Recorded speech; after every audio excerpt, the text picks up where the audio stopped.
King's Quest was originally created by Sierra Entertainment's Roberta Williams. Williams was a major part of every King's Quest game, up to the Mask of Eternity in 1998. A King's Quest game hasn't been made in 17 years. There were many attempts to revive the series, including Vivendi Universal's attempt in 2001, which was cancelled, Silicon Knight, who worked on a prototype and eventually cancelled, and most recently, Telltale, who also cancelled. In 2014, Activision decided they wanted to revive the series, and gave the development to a mostly unproven developer called The Odd Gentleman. If you're worried by this, you can relax a bit. And let's take a look at why. The menus are pretty sparse, and there aren't that many options for the graphics. There isn't much customization for controls either. Honestly, for a game like this with so few controls, that's not a problem. Almost all the movement is done with the directional buttons. When you do have to interact with the environment, the only button that you use is the interaction button. There are QuickTime events. Those have similar controls to what you might have seen in any adventure game. Aside from that, you have a button to open the inventory, and one to pause and access the menus. There's no clicking to interact, as there might have been in some older adventure games. The game can be played either with a keyboard or a gamepad. Each works well and is intuitive to use. Personally, after trying both, I like the gamepad. The movement feels better with the analog stick. Really, it's just preference, since it's easy to switch back and forth. The game is very beautiful. It doesn't have the highest graphical fidelity if you compare it to something like Crysis, but that isn't the aesthetic that they're going for here. They seem to be going for a more stylistic approach with cel shading. It has a very 3D cartoon animation feel. That goes well with the quirky style of the King's Quest game. The camera is fixed. They obviously want you to view things from very specific angles in order to get their vision across.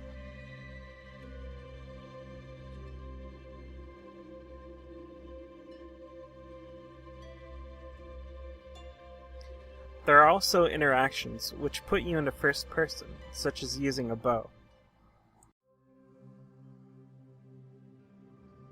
The story is delivered through narration and conversing with characters.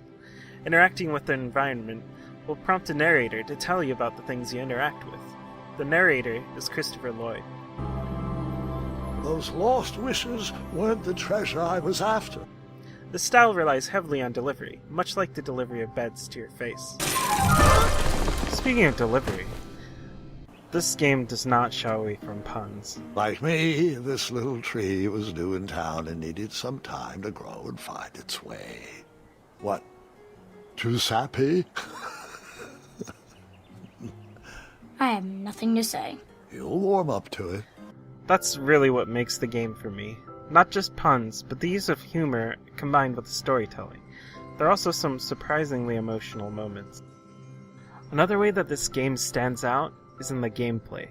When you play a current era adventure game, you usually put gameplay to the side a bit, mostly because of what has become the standard for the genre, the various Telltale games. In those games, there's very much a focus on the story, with sparse bits of gameplay usually involving a variety of QuickTime events and dialogue choices. Other than that, you mostly just click to interact. In King's Quest, there are all of those things, minus the clicking, but there are also new bits of gameplay similar to what you might see from other genres. For example, during one event, you have to shoot ropes while rafting on some rapids. In another, you have to win a race. There are many other mini-games that you'll play as you move through the game. These aren't groundbreaking things, but they are a nice expansion on ideas for the genre. They add a bit more immersion, and it just feels good. They don't seem tacked on. There are also puzzles. Most of them are pretty simple. Find an item to use on part of the environment. Some get a bit more complicated, but aside from some backtracking, they aren't too difficult or time-consuming. The voice acting and music in King's Quest is absolutely top-notch. That isn't something I say frivolously. Actors include Christopher Lloyd, Tom Kenny, Wallace Shawn, Josh Keaton, Maggie Elizabeth Jones, and Zelda Williams. This gives life to the world in a very tangible way. There are no cringe moments. Unicorns?